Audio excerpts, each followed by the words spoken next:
The French are being wholly unreasonable, are they not?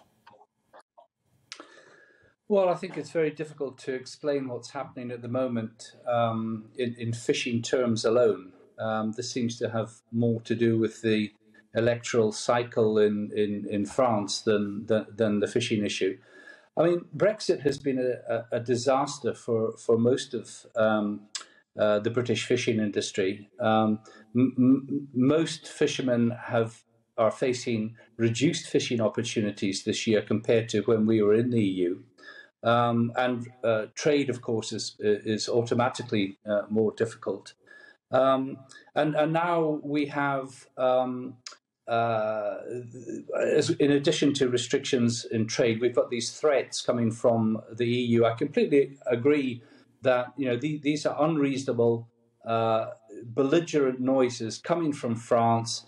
Nothing to do really with fishing. If it wasn't fishing, it would be something else, in my view. The problem is that this is going to cause a lot of harm. If those threats are acted on, it's going to cause harm to our vessels, our members, but I think also the French fishing industry. It's interesting that there are noises coming out, particularly from Boulogne-sur-Mer, that they're extremely worried that the supply chain will be cut. There are many businesses on both sides of the channel that depend on this trade for their businesses to survive. So, a big Barry, I was time to de-escalate, I think. I was talking to somebody in Boulogne on Friday who made the point they import lots of salmon from the UK, and without that, their business is in trouble. What would you like to see happen, Barry? I think this needs to be put back in its box, which is a relatively minor technical issue and dealt with at that level. Take the politics out of it because it's not doing us any good.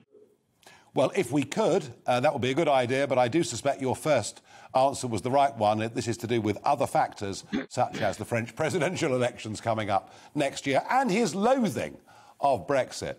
Well, let's next ask Dennis McShane. Dennis, Macron hates Brexit. I mean, he's one of the biggest believers in the European Union that we've seen from a European leader in recent years. But let's be honest, I don't like the withdrawal agreement. I'm sure you don't like it much either. But we have actually played this with a straight bat so far, and they're behaving terribly, aren't they?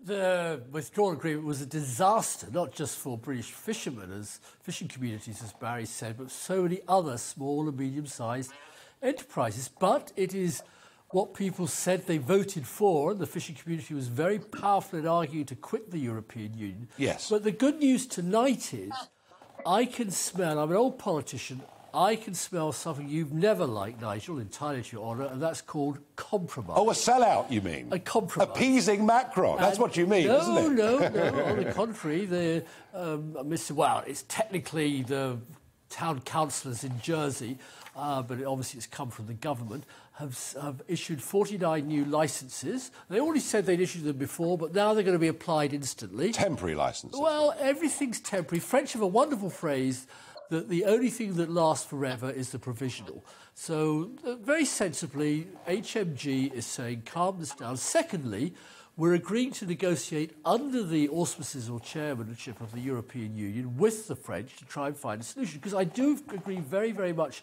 with Barry. The wording of this, I've got so many technical things I can tell you, we haven't got time, was atrocious.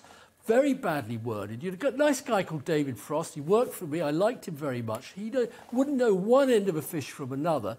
And he was in charge of producing a deal signed last December that absolutely sold out the British fishing industry. Now, games are being played. I mean, there's elections are at stake. Boris Johnson in May threatened to send in the Royal Navy to hit French fishing boats. Got huge headlines. To defend Jersey's interests.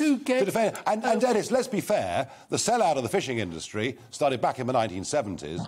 EU membership was bad for British fishing. The EEC membership, I agree, but why was Mr Johnson doing that in May? He had an election to win in Hartlepool. He had giant city elections to win in Manchester and Birmingham, Liverpool and the rest of it.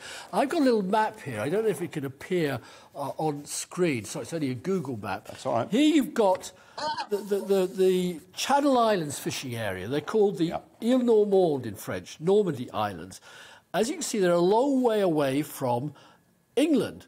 Imagine the Isle of Wight. That matters not. That's irrelevant. All right. You and I weren't there at the history when all this started. Imagine if the Isle of Wight was French. It's not.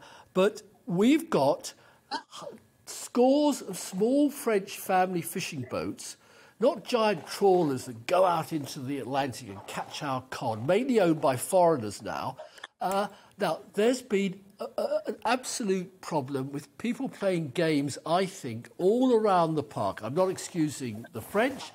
I certainly think Mr Johnson needs a constant fight over Brexit it or Brexit that to keep his political base happy. He wants you to support him, Nigel. Dennis, I'd love to support him, and of course I believe in Brexit. I think there are too many French boats already inside our 6 to 12 mile limit. The environmental damage I've seen myself, I don't like it. Andrew Oliver, marine law specialist, it seems to me we could just give in. And Dennis Michet may be right. We may once again, allow a lot of boats into our waters who've got no historic records and therefore clearly we're fishing illegally. I've suggested withholding funds from the European Union budget. How do you see all of this from a legal perspective, given that there was, not that I liked it, a treaty between us and the European Union? Well, asking for a track record to gain access to waters is absolutely a standard fisheries management tool. It's a management tool that we've used for years and years. And in my view, the French are being asked to do nothing more than the UK fishermen are asked to do on a regular basis. As a fishery lawyer, I've got probably about 6 clients at the moment, UK fishermen, who are being asked to provide some form of track record to allow them to access either a bass fishery or a scallop fishery. So this principle of a track record and demonstrating that you've fished in a particular area is absolutely standard. And therefore, there is, in some respects, I don't see what all the fuss is about. And I suspect Barry, in many respects, as a fisheries expert as well, will say, well, this is, standard stuff. It happens, bread and butter. It happens every day of the week coming across my desk. Some fishermen saying, well, they won't let me in here. They won't give me a rod license for bass because I can't prove my track record. So the bottom line is the French are not being asked to do anything that is particularly unusual. I think the difficulty is that some of these vessels, especially fishing around Jersey, are very small vessels. They maybe haven't got the sophisticated satellite equipment and records. Hang on, Andrew, but they have got logbooks because those have been around for a long time, haven't they? So if they haven't got logbook records, they're trying it on, aren't they? Well, quite possibly. I mean, my experience of fishermen in general is there will be those who can prove, in these things, is that those who can easily prove their historic rights, those that may have more difficulty because their record keeping is not as good as it should be. Fishermen are fishermen, not bureaucrats and administrators. And there will, of course, be the odd carpetbagger who is trying to get in there and get pull a fast one. Well, there's a few of those. There's a few of those. Let me just show you all very quickly a clip. This film was taken inside the British 6 mile line. Here it is. This boat was inside the 6 mile line off the southern Cornish coast on the 8th of October. You can very clearly see the name of the vessel. I've had to take the sound out because the British fishermen were, how can I put it, urging the French boat, very robust, not to be in our waters. And I'm going to send this clip.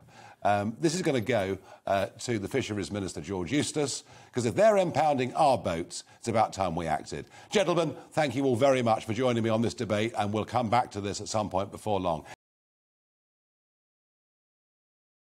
Welcome to the GB News YouTube channel. You can watch us live 24 hours a day, catch up on your favourite shows, and join in the conversation in the comments below. Don't forget to subscribe and you'll never miss any of our exclusive content.